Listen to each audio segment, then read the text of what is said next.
Assalamualaikum warahmatullahi wabarakatuh. Salam sejahtera. Kembali lagi bersama Katri di Kece Channel. Kali ini Katri akan membahas tentang ayo kita berlatih 7.1 dengan judul hubungan antar garis. Ini matematika kelas 7.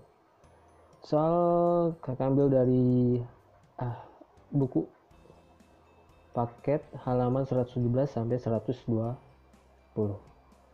Oke, kita mulai dengan nomor 1. Nah, di sini Katri akan membahas, di video ini akan ada 2 part. Jadi part satunya nanti dari nomor 1 sampai nomor 8, kira-kira seperti itu. Dan selanjutnya nanti di part kedua dari nomor 9 hingga nomor 14 ya. Karena ada 14 soal.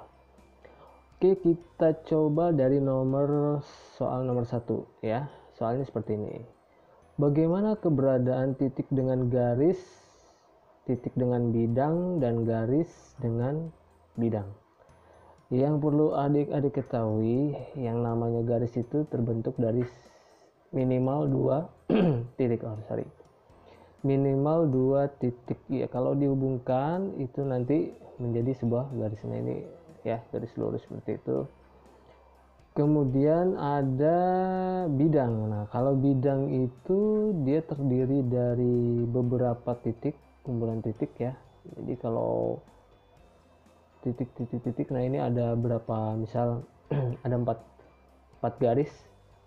4 garis ini membentuk bidang persegi panjang misalnya seperti itu. Nah, seperti ini. Oke. Nah, ini namanya bidang. Sedangkan ini adalah namanya garis. Misalnya titik A dan titik B. Nah, gitu. Nah, sekarang pertanyaannya adalah hubungan antara garis titik dengan garis, titik dengan bidang, dan garis dengan bidang. Nah, kalau hubungan titik dengan garis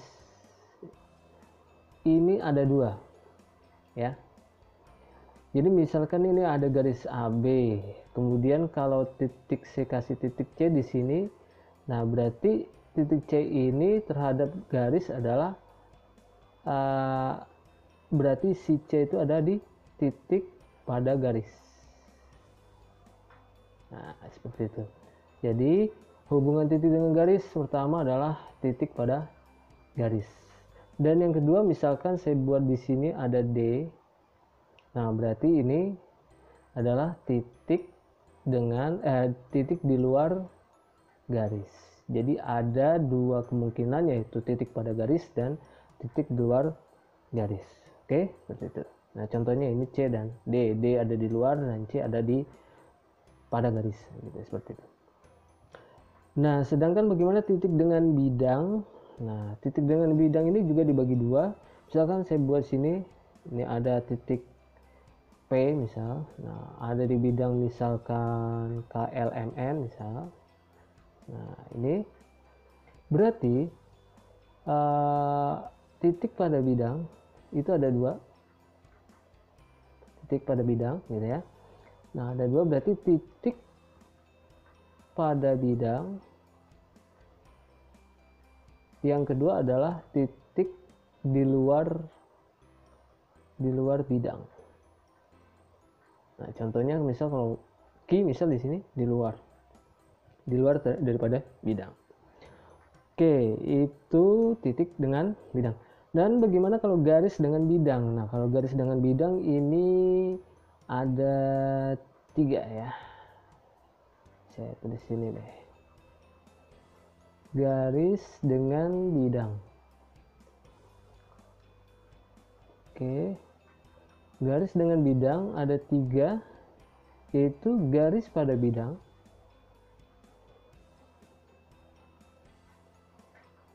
nah ini seperti ini ya, ini garis pada bidang, ini kan bidang KLMN, ini KL adalah garis pada bidang. Nah, keduanya adalah garis di luar bidang, garis di luar bidang. Nah, kalau di luar bidang misalkan saya buat garis di sini. Nah, ini kan bisa di luar bidang. Nah, seperti itu. Yang ketiga adalah garis menembus bidang. Nah, Kalau yang menembus bidang itu misalnya ada garis ini masuk ke bidang terus dia tembus ke sana dalam. Nah, ini merupakan garis menembus bidang seperti itu. Oke. Jadi jawabannya kalau buat titik itu ada dua kemungkinan, yaitu titik pada garis, titik pada di luar garis. Terus kalau titik dengan bidang, titik pada bidang, dan titik di luar bidang. Sedangkan garis dengan bidang, garis pada bidang, garis di luar bidang, garis menembus bidang. Oke, seperti itu. Itu buat pembahasan nomor 1. Oke. Oke, saya hapus dulu ya. Saya hapus dulu. Kita bahas untuk nomor 2-nya. Datar.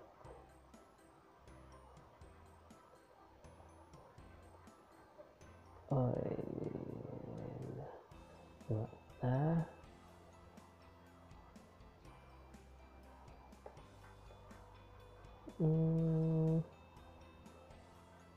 saya bersihin dulu. Oke.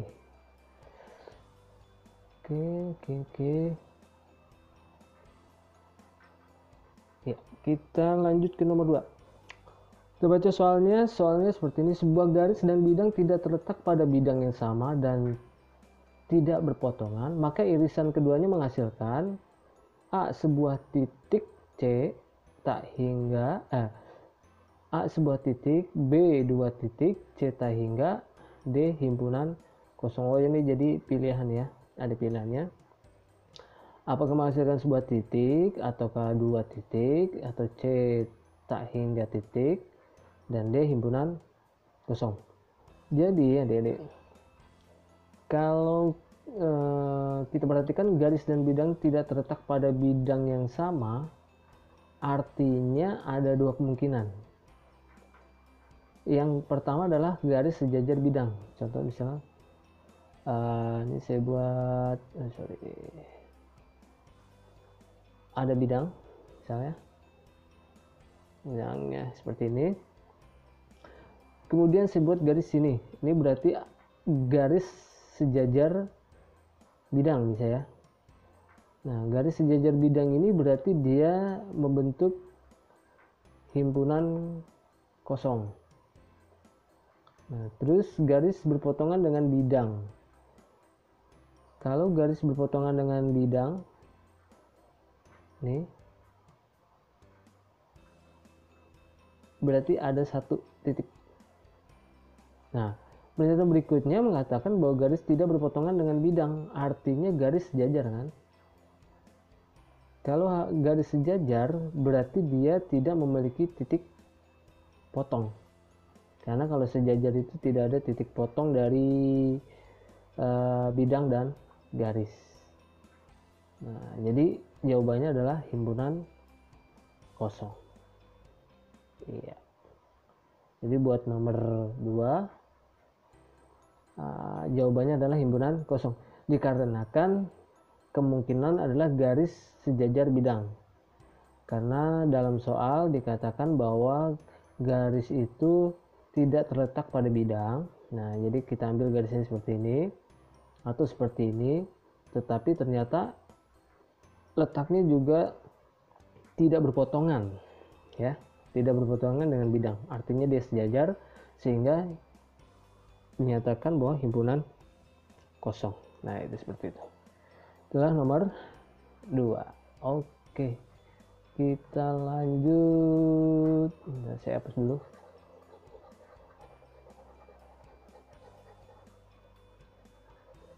Hapus dulu.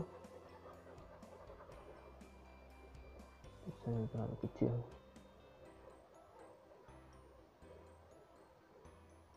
Oke. Kita lanjut ke nomor 3. Bacakan. Terdapat dua bidang saling berpotongan dan tidak berhimpitan, maka perpotongannya berbentuk A titik, B garis, C bidang, D luas. Oke. Jika dua bidang saling berpotongan dan tidak berhimpitan, maka perpotongannya berbentuk garis ya. Nah, kalau digambarkan seperti ini. Ini ini sebuah bidang, kemudian dia kan saling berpotongan dan tidak berhimpit. Jadi misalkan bidangnya seperti ini, sini, gitu. Ini ke sana berpotongan misalnya ya. Misalnya. Nah ini nanti akan membentuk sebuah garis. Nah jadi jawabannya adalah B, garis. Oke. Jadi jika dua bidang saling berpotongan dan tidak berhimpit, artinya tidak berhimpit itu tidak sejajar ya, bidangnya tidak saling sejajar atau berhimpit. Nah seperti ini berarti dia membentuk garis. Kalau dia berhimpit, dia membentuk bidang karena sama dalam satu bidang. Oke, jadi jawabannya garis. Kita lanjut ke nomor 4. Nah, ini saya hapus dulu.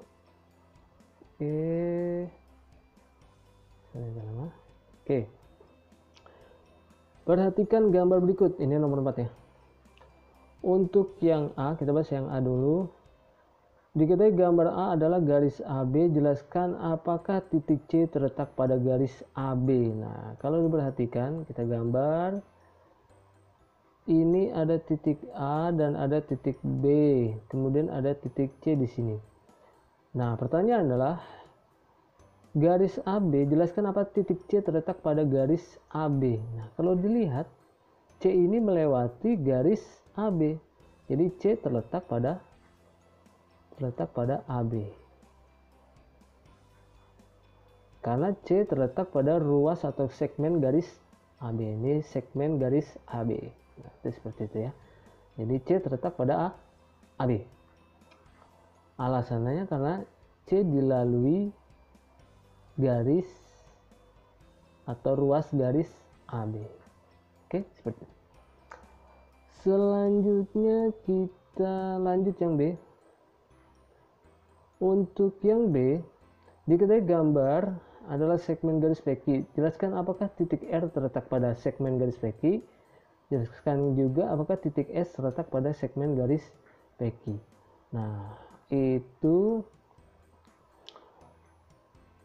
oke, saya hapus dulu. Ini P dan Q, kemudian S-nya di sini dan sini. Ini R. Nah, kalau R berarti dia ada di luar garis PQ, sehingga R tidak terletak pada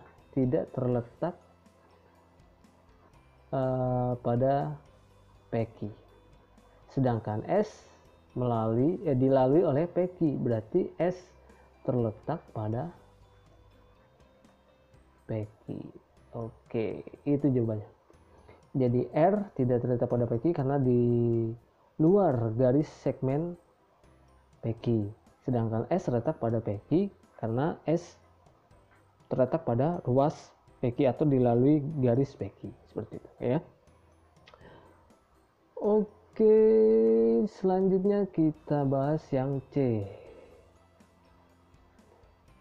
Ini saya percepat ya. Untuk adik-adik yang mau menulis bisa langsung aja ke blog karena di sini untuk pembahasannya ya. Di blog 3 sudah disediakan di deskripsi. Link deskripsinya ada di link blognya ada di deskripsi. Oke, tunggu dulu sebentar, saya hapus. Lanjut yang C. Untuk yang C dikatakan di situ diketahui gambar C adalah sinar garis KL. Jelaskan apakah titik M dan P terletak pada sinar garis KL. Jelaskan juga apakah titik N dan O terletak pada sinar garis KL. Nah, kalau di gambarnya dia ada garis titik K, ada L, ada titik N, ada titik O, dan P-nya di luar garisnya, dan M juga di luar garis. Sehingga kalau diperhatikan bahwa titik M dan P dikatakan tidak terletak pada garis karena ada di luar garis. Jadi M dan P tidak terletak pada garis KL. Sedangkan N dan O terletak pada garis atau sinar garis KL. Karena kalau diperpanjang O-nya ini kan KL, kalau diperpanjang terus akan terletak pada garis KL karena pada ruas garis KL-nya nih setelah diperpanjang. Jadi dan N dan O terletak pada KL. Oke, seperti itu. Itulah pembahasan nomor 4 dari A, B, C ya. Gambar A, B, C. Oke, saya hapus lagi. Kita bahas untuk nomor 5. Agak lama. Oke, saya hapus dulu. Oke. Untuk pembahasan nomor 5.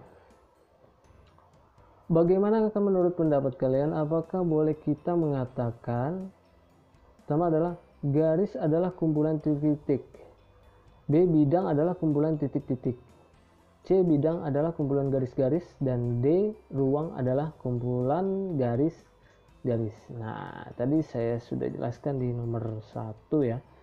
Garis itu adalah kumpulan dari titik. Jadi pernyataan tersebut benar. Karena garis ini terbuat dari sebuah titik. Jadi garis adalah kumpulan titik-titik, itu benar. Jadi yang A adalah benar. Bagaimana yang B? Bidang adalah kumpulan titik-titik. Nah, bidang adalah kumpulan titik-titik. Bidang merupakan kumpulan dari garis ya. Kan bidang itu terbentuk misalkan dari 4 garis. Nah, sedangkan garis itu merupakan kumpulan dari titik-titik. Jadi B ini pernyataan adalah benar juga. Karena bisa juga si bidang ini adalah kumpulan dari sebuah titik-titik. Ini titik-titiknya banyak dan berubah menjadi sebuah bidang. Oke, seperti itu. Kemudian C, bidang adalah kumpulan garis-garis.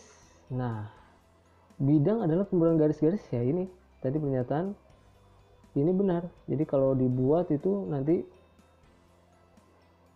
dia membentuk sebuah bidang. Kalau garis. Nah, jadi itu membentuk sebuah bidang. Nah, apakah ruang, yang D, ruang adalah kumpulan garis-garis. Nah, ruang merupakan kumpulan dari bidang ya. Jadi ruang ini lebih tepatnya dia kumpulan dari sebuah bidang. Kalau garis itu nanti dia membentuk sebuah, tidak ada ruang ya, jadi padat, bukan padat seperti itu. Kalau yang ruang itu berarti kumpulan dari beberapa bidang. Jadi kurang tepat di sini, kurang tepat atau tidak benar.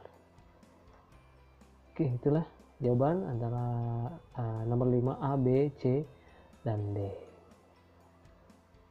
Oke, selanjutnya kita bahas nomor 6. Saya hapus dulu.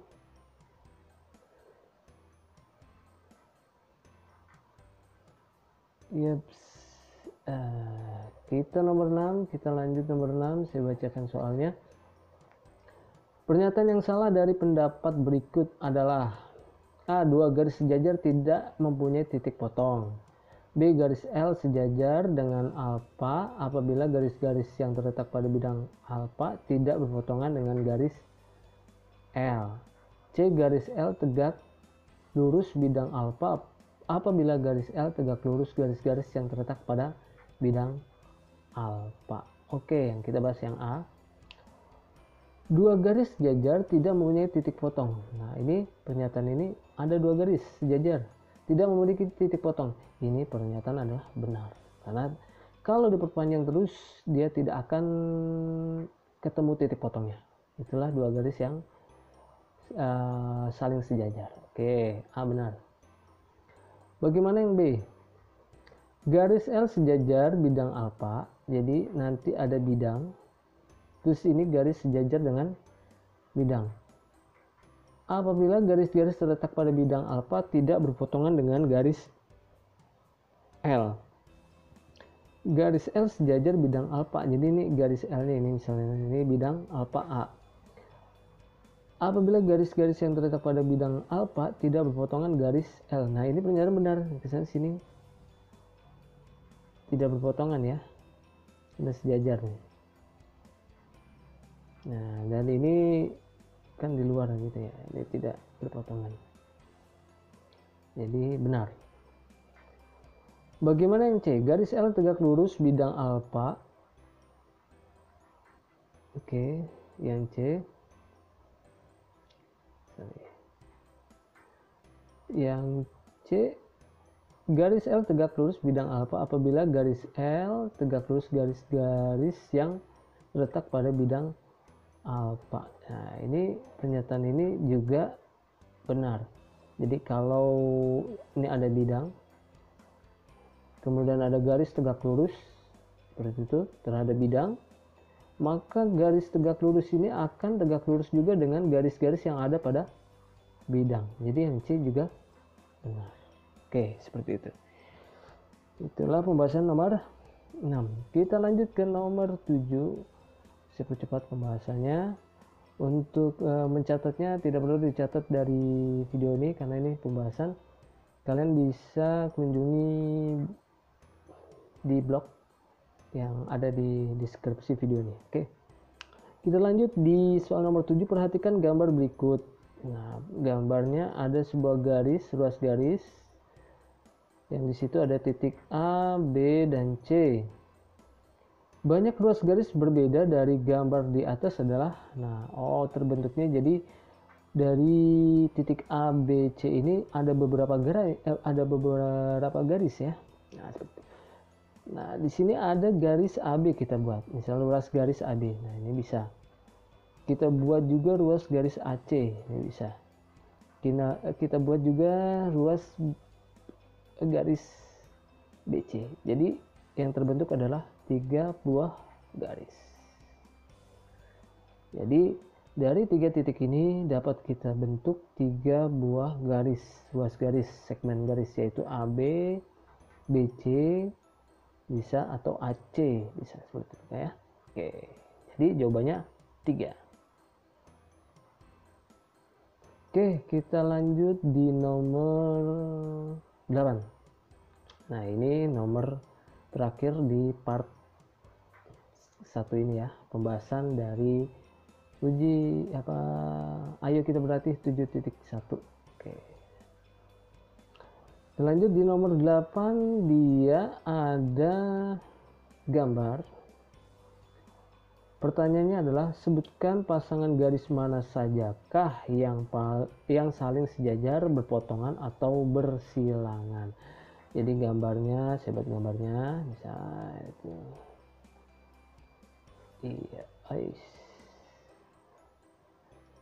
sorry, ini harusnya lurus ya. Oke. Sini ada garis N, ada garis M, ada itu Y di situ ya. Ada P, ada Q, ada Z, ada V, ada X, dan ada W. Oke. Sebutkan pasangan garis mana sajakah yang saling sejajar. Kalau saling sejajar itu yang tidak ada memiliki titik potongnya ya, atau titik temunya. Jadi ini kan garis lurus, dua-duanya lurus dan tidak ada titik potong. Jadi yang sejajar adalah P dan Q, atau bisa tulis P, ya, strip seperti ini. Nah, ini dinyatakan dia sejajar. Oke. Terus bagaimana yang berpotongan? Garis berpotongan. Nah, garis berpotongan itu karena ada titiknya. Nah, ini saling berpotongan. Oke.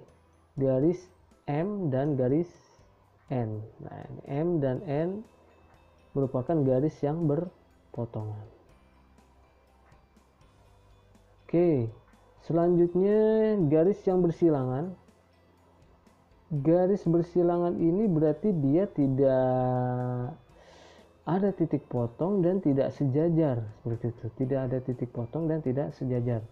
Nah, bisa aja misalkan P dengan M, misalnya P dengan titik, oh ini ada potongnya ya, kan berpotong bersilangan. Oh ini mungkin ya, kalau dibuat garisnya ini, jadi kalau berpotongan itu kan ada titik potongnya di sini, kalau ini tidak ada ya. Nah, P dan M bisa, atau P dengan N juga bisa karena bersilangan. Kemudian Q dan M bisa, Q ya, Q dengan M, atau Q dan N bisa, Q dan N. Oke, itu seperti itu. Jadi ini dianggapnya dia tidak dalam satu bidang ya. P dan Q ini tidak dalam satu bidang. Kalau dalam satu bidang ada titik potongnya ya pastinya ya. Tapi ini kita anggap P dan Q tidak dalam satu bidang, sehingga dia hanya saling bersilangan saja. Seperti itu. Kalau yang dalam satu bidang itu misal M dan N, dia akan ketemu titiknya di V sini ya, di titik V misal. Oke, seperti itu. Jadi pembahasan buat nomor 8 sudah selesai, sehingga buat bagian pertama ini kita anggap sudah selesai ya. Kita lanjut di part kedua, dan jangan lupa untuk subscribe channel Kece Channel karena sangat bermanfaat pastinya ya. Dan jangan lupa untuk like dan share ya ke teman-teman kalian, karena ini pelajaran ya, sangat bermanfaat. Oke, kita lanjut di part kedua ya. Sampai jumpa. Wassalamualaikum warahmatullahi wabarakatuh.